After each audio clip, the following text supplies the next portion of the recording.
여러분들 잘 지내고 계시죠? 예, 저희는 어제 여기서 1시간 거리 정도에 있는 위스콘신에 그 애플 피킹을 갔다 왔습니다. 날씨가 너무 좋은 거 있죠? 뭐 한 82도 정도 되는데, 뭐 섭씨로 하면은 한 26, 7도니까 뭐 진짜 더할 나위 없는 날씨였죠. 그리고 사과도 너무 맛있어가지고 우리는 이제 옛 경험을 되살려가지고 과도를 준비해 갔습니다. 미국 사람들은 아무도 안 가지고 오죠. 그래서 아주 죽치고 앉아가지고 맛있는 사과들만 바로 따가지고 깎아 먹는데, 정말 어제 한 10개 정도 거의 먹은 것 같아요. 그것도 온 걸로 너무 맛있어가지고. 참 좋은 가을 날씨입니다, 요즘이. 그리고 한국은 이제 추석이죠. 가족들 또 친지들 친구들이 모여서 이제 추석 명절을 보내는데, 미국에 사는 우리는 그런 그 기분을 누릴 수가 없어서 조금 아쉽지만은 또 뭐 그런 대로 여기에 또 맞게 우리는 또 뭐 잘 보내면 되는 것이죠. 또 이렇게 좋은 날 또 우리가 말씀을 한번 나누어 보는 것도 의미가 있지 않나 해서 또 말씀을 한번 나누어 보겠습니다. 제목은 신앙과 관찰자의 효과라는 제목을 가지고 앞으로 이렇게 비슷한 제목으로 한 두세 번 더 할 계획을 지금 하고 있습니다. 본문 말씀은 여호와께서 그를 황무지에서 짐승이 부르짖는 광야에서 만나시고 호위하시며 보호하시며 자기의 눈동자같이 지키셨도다. 신명기 32장 10절 말씀, 우리가 뭐 잘 아는 말씀이죠. 그리고 우리 장로님들이 대표기도 하실 때에 또 많이 인용되는 말씀이기도 합니다. 두어 달 전에 한국에서 초전도체 LK99라는 물질을 만들었다고 하면서 논문가 그 레시피를 발표함으로써 이제 세상을 좀 떠들썩하게 했습니다. 그리고 그거와 관련된 주식들이 막 들썩거리고 또 세계 뉴스 그 연구소에서 증명을 해보려고 했죠. 또 어떤 진짜 그 권위 있는 연구소에서 이거 충분히 가능성이 있다라고 하는 바람에 뭐 세상이 좀 떠들썩했습니다. 반도체는 전기가 흐를 때도 있고 안 흐를 때도 있는 것인데, 이 초전도체라는 것은 전기가 흐를 때의 저항 자체가 0인 것이죠. 저항이 없는 것입니다. 그러니까 전선을 통해서 전기를 보낼 때에 저항이 없기 때문에 뭐 한국에서 미국까지도 전혀 문제없이 전기를 보낼 수 있는, 또 세계 어느 곳이든지 전기를 보낼 수 있는 이 획기적인 물질이죠. 만약에 우리나라에서 정말 그 LK99 초전도체가 만들어졌다면은 이것을 가지고 인공태양까지도 만들 수 있기 때문에, 심지어 어떤 사람들은 우리나라가 대한민국이 미국을 넘어서 초인류 국가로 발돋움을 할 수 있다라고까지 하는 것입니다. 이제 문제는 석 달이 지나도록 그 만들었다고 하는 샘플을 제시하지 못하고 있는데, 이제 슬슬 우리가 이런 비슷한 일을 뭐 거의 한 30년 전인가요? 한번 겪은 적이 있죠. 옛날 그 황우석 대국민 사기극 사건이 이제 슬슬 생각이 나는 것입니다. 그런데 이제 이런 뉴스를 접해서 그런지 지난주에 이제 그 주말에 이제 뭐 맨날 하듯이 이제 아침에 달리기를 하는데, 30년 전에 제가 썼던 석사 논문, 그 졸업 논문이 초전도체였다라는 것이 뜬금없이 기억이 나는 것입니다. 야, 대박 아닙니까? 지금 그 논문을 찾을 수 있다면은 완전히 뭐 히트를 쳐가지고, 한몫 잡아가지고 여러분들 모두 캔쿤으로 초대를 해서 해변가에서 그 좋은 날씨에 먹고 싶은 거 실컷 먹고 또 실컷 쉬면서 말씀도 실컷 나눌 수 있을 텐데 말이죠. 그런 날이 언젠가는 오겠죠. 이 초전도체의 배경이 되는 것이 양자역학이라는 물리학 학문입니다. 다시 말해서 물질을 쪼개고 쪼개어서 더 이상 쪼개어지지 않을 때까지 쪼개어진 물질을 원자라고 하는데, 또 현대에 와서 그 원자를 또 조사를 해보니까, 이렇게 연구를 해보니까 원자 속에는 또 미시한 입자들, 양성자, 중성자, 뭐 전자, 뭐 이런 것들이 또 존재한다라는 것을 발견하게 되는데, 이러한 것들을 양자라고 하는 것이죠. 그래서 이 양자역학이라는 것은 이 양자들을 연구하는 학문이 되는 것입니다. 이제 우리가 실제로 보고 만지고 무게가 있고 부피가 있는 이런 물체들, 우리가 뭐 땅 위에 많은 물체들이 있죠. 그리고 또 제가 지난번에 몇 번 또 이렇게 천문학에 관해서 말씀을 나눈 적이 있는데, 우주에도 이제 이 엄청난 별들, 뭐 은하계부터 시작해가지고 그런 별들이 있는데, 이러한 세계들을 좀 거시적인 세계라고 한다면은, 이제는 조금 전에 말씀드렸던 것처럼 쪼개고 쪼개어서 더 쪼갤 수 없는 데까지 쪼개는 그 원자의 세계, 그러한 세계는 이제 미시 세계라고 하는 것이죠. 그런데 희한하게도 이 거시 세계, 뭐 우주의 이 천체들이, 예를 들어서 뭐 지구는 태양 중심으로 돌고 있고, 또 태양계는 이 은하계를 중심으로 또 돌고 있고, 또 은하계는 이 우주를 중심으로 돌고 있는 것과 마찬가지로 이 원자 세계, 이 미시 세계, 이 양자 세계에도 원자 핵을 중심으로 전자가 돌고 있고, 또 그 원자들이 돌고 있고, 이 우리가 보는 이 세상을 기준으로 우주도 그렇게 돌고 있고 원자 미시 세계도 그렇게 돌고 있더라는 것입니다. 이 두 세계에 우리는 그 갈림길에 살고 있다고 볼 수 있는 것이죠. 너무 신기하지 않습니까? 그래서 이 컴퓨터나 인터넷, 뭐 스마트폰, 전기자동차, 가상세계, 뭐 인공위성, 뭐 CT나 MRI 같은 의학 장비, 이런 우리가 누리는 모든 발달된 문명이 바로 이 양자역학이 발달하면서 가능해진 것이죠. 그래서 이 양자역학은 근현대 과학의 이제 시발점이 되기도 하는 것입니다. 언젠가 이제 이런 비슷한 말들을 이 전도사님과 이제 나눈 적이 있는 것 같기도 한데요. 근데 사실 아직까지도 어떤 물리학자도 이 양자역학이 정확히 무엇인지를 이렇게 규명을 할 수 없을 정도로 아직도 계속 연구가 진행되는 그런 학문입니다. 그래서 제가 이런 것들을 좀 본보기로 해가지고 뭐 신앙인으로서 이제 말씀에 좀 적용해서 나누어 보려고 하는데, 뭐 제가 어떤 말을 할 수 있는지 저도 사실은 뭐 어떻게 보면 잘 모르는 그런 상태에서 말씀을 나눈다고도 볼 수 있기 때문에 잘 이렇게 정리해서 요량껏 잘 들으셔야 될 것 같습니다. 태양이 있습니다. 태양이 없으면 지구상에 모든 생물도 존재하기 힘들겠죠. 그래서 아주 오래된 옛날부터 사람들은 태양을 신으로 섬겼습니다. 농경시대를 살아갔던 인간들이 절대적으로 의존할 수밖에 없는 그 태양이기 때문에 어쩌면 뭐 신으로 섬길 수 밖에 없었다라고 우리는 충분히 이해가 되죠. 그리고 그 태양신 앞에 제단을 쌓고 필요한 것들을 빌곤 했던 것이죠.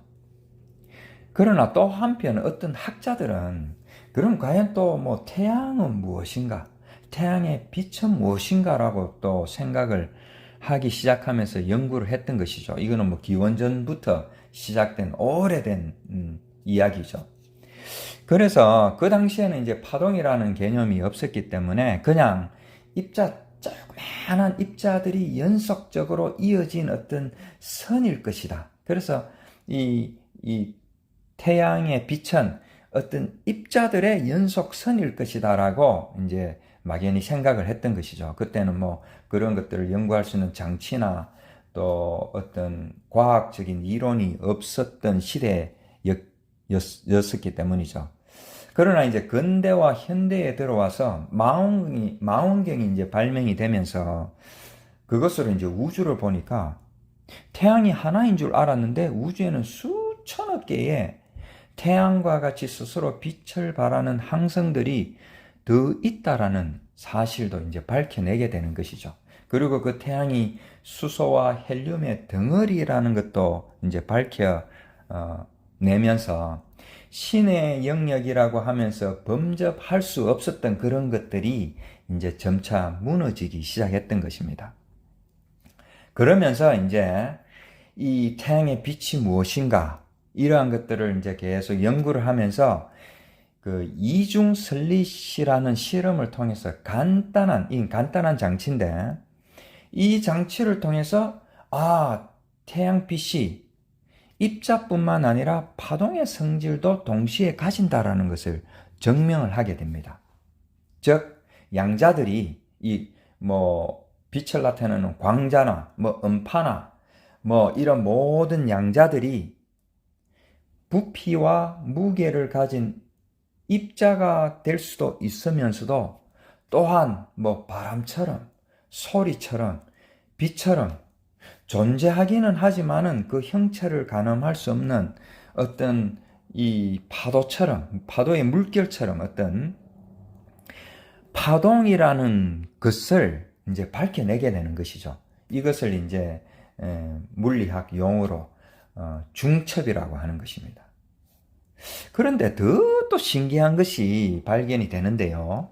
이 이중 설리 실험을 통해서 이 파동이었던 양자들이 이제 그 이중 설리에 입자를 쏘았는데 뒤에는 파동의 성격을 가진 무늬들이 이제 발견이 되면서 이제 이게 입자이면서도 파동이었다라고 생각을 할 수 있었는데 이 이중 설리 실험을 하면서 이 관찰자가 이 인간들이 그 실험자가 이제 작심을 하고 의지적으로 어떻게 이러한 일들이 일어나고 있는가 세밀하게 그 이중 설릿에 포커스를 두고 관찰을 해보니까 양자들이 그 파동의 무늬들이 스르륵 사라져버리고 입자 무늬로 바뀌어버리더라는 것입니다.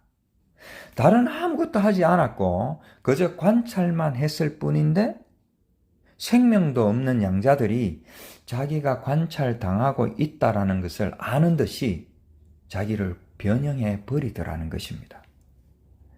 이 설명할 수 없는 이 현상을 과학자들은 관찰자 효과라고 이름을 붙이게 되었고 아직도 그 원리를 정확히 알지 못해가지고 연구를 하고 있는 것이죠.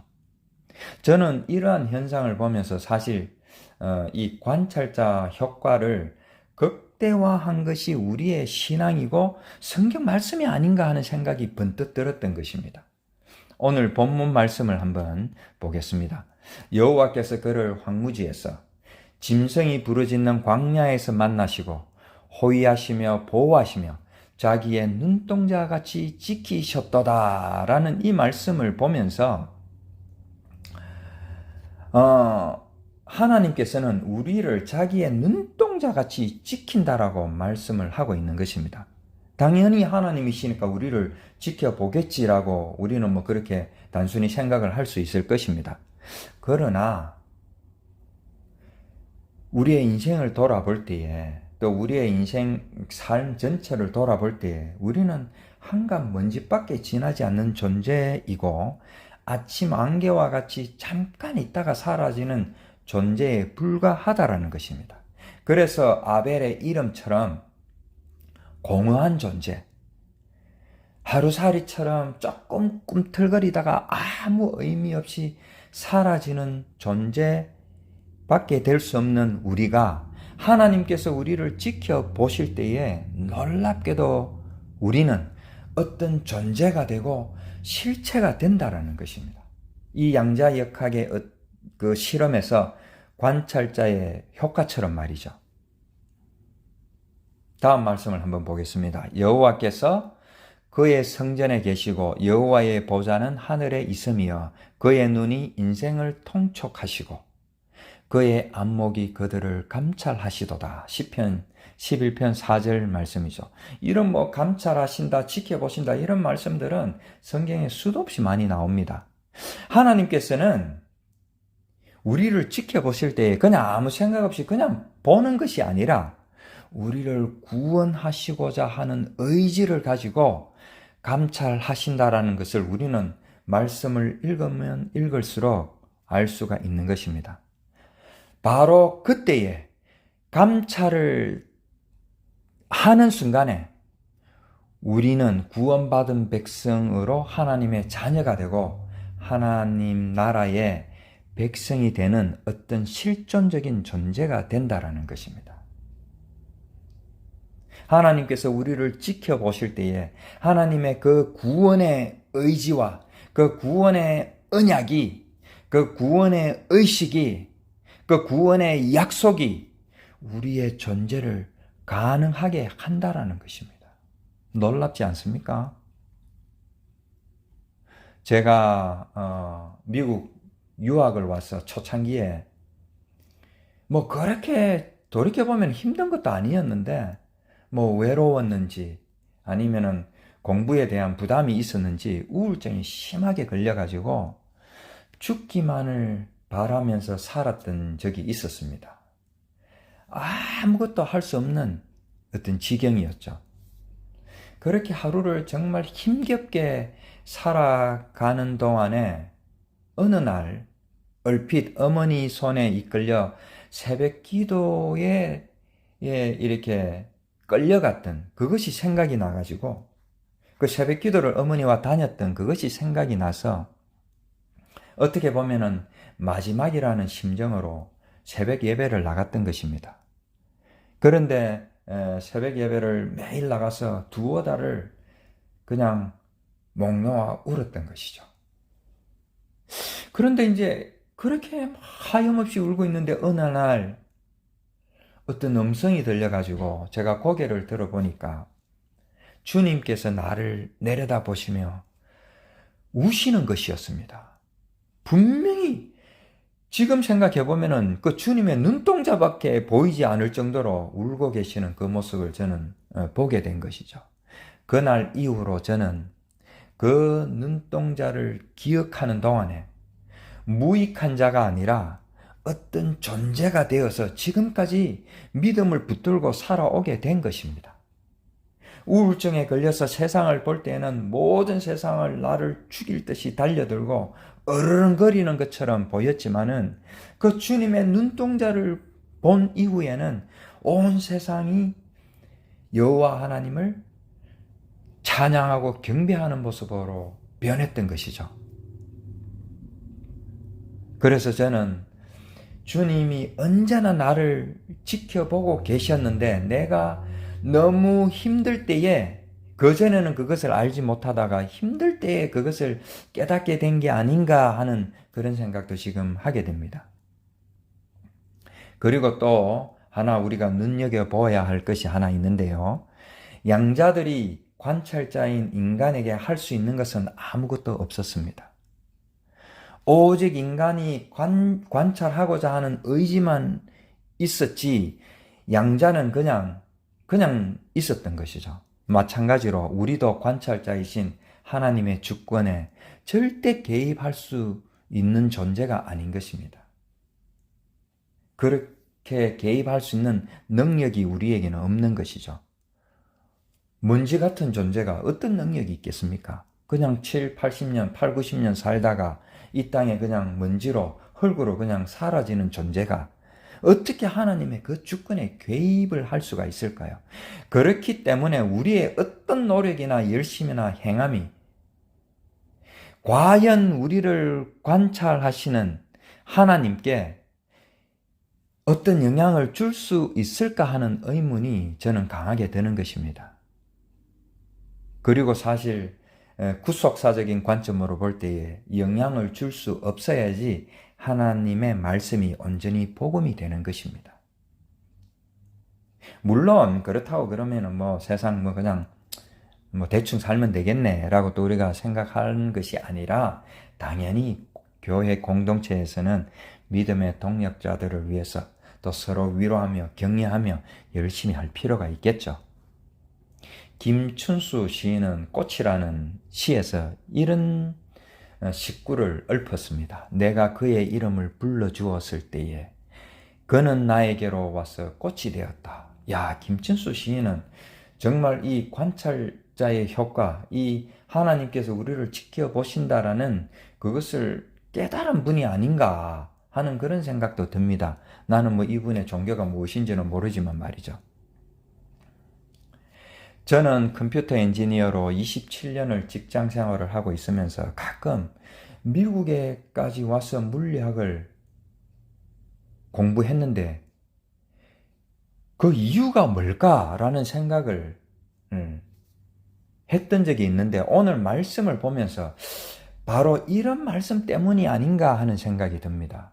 저도 한때는 물리학이라는 그 과학을 공부하면서 그 과학을 통해서 하나님의 살아계심과 하나님의 역사와 사랑을 증명해 보겠다고 이렇게 의지를 가진 적도 있었습니다.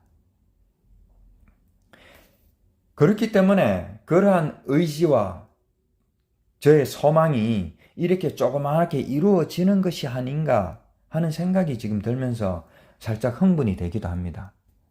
그리고 더 놀라운 사실은 30년 전에 무엇 때문에 물리학을 공부하는지도 몰랐는데 오늘날에 왔어야 그 이유를 이제 조금 알게 됨으로 말미암아 저의 그런 의문이 풀리면서 또 이렇게 초기화되면서 리셋이 되면서 그때 그 공부를 할 수밖에 없었던 이유가 바로 오늘날 때문이었구나라고 정당성이 생겨버렸기 때문에 오늘날에 이 말씀을 통해서 저의 과거까지 바뀌어 버리는 그 과거의 의식까지 바뀌어져 버리는 놀라운 역사가 일어나 버리는 것이죠. 그렇기 때문에 하늘나라가 영원하다고 있을 때에 이 시작과 끝이 한 점이고 이 똑같이 얽혀서 있다라는 것은 너무나도 자명한 사실이 아닌가 저는 그렇게 생각이 됩니다. 뭐 이거는 좀 우스갯소리인데 로마서 8장 15절 말씀에 보면은 그래서 우리는 양자의 영을 받았다라고 양자 역학을 하면서 이 양자하고 물론 전혀 다른 뜻이지만은 양자의 영을 받아서 아버지라고 부를 수 있다라고 했는데 이 양자는 양자 역학의 양자하고 다르지만은 오늘 말씀을 잘 기억하는 차원에서 우리는 양자 역학의 영을 받았으라도 이렇게 하나님의 은혜를 우리가 깨달을 수 있구나 뭐 이런 식으로 이해를 하시면 될 것 같습니다. 때로는 우리의 삶이 무기력하고 반복되는 일상이 지겨울 때도 있고 또 신앙생활과 믿음 생활이 막 추상적이기도 하고 공허하게 느껴지기도 하고 별 소망이 없는 그런 공고한 날이 지속되는 것처럼 보인다 할지라도 그러한 공고한 날에 전도서를 쓴 전도자 말처럼 공고한 날에 하나님께서 온 천하와 우주와 양자세계를 이용했으라도 의지적으로 우리를 구원하기 위하여 관찰하시고 감찰하시고 눈동자같이 지켜보시는 하나님이시라는 것을 기억하라는 것입니다. 그 순간에 우리는 먼지와 같고 티끌과 같은 존재에서 하나님의 자녀가 되고 하나님 나라의 백성으로 실존하는 존재가 되는 것입니다. 우리를 지켜보시고 감찰하시는 것 자체가 우리를 존재하게 만드는 이것이 바로 하나님의 사랑이고 은혜라는 것입니다.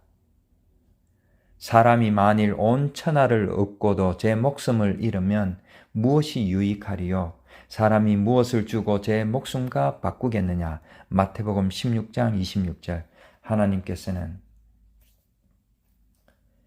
온 우주를 본보기로 삼아서 우리를 구원하기를 원하시는 것입니다.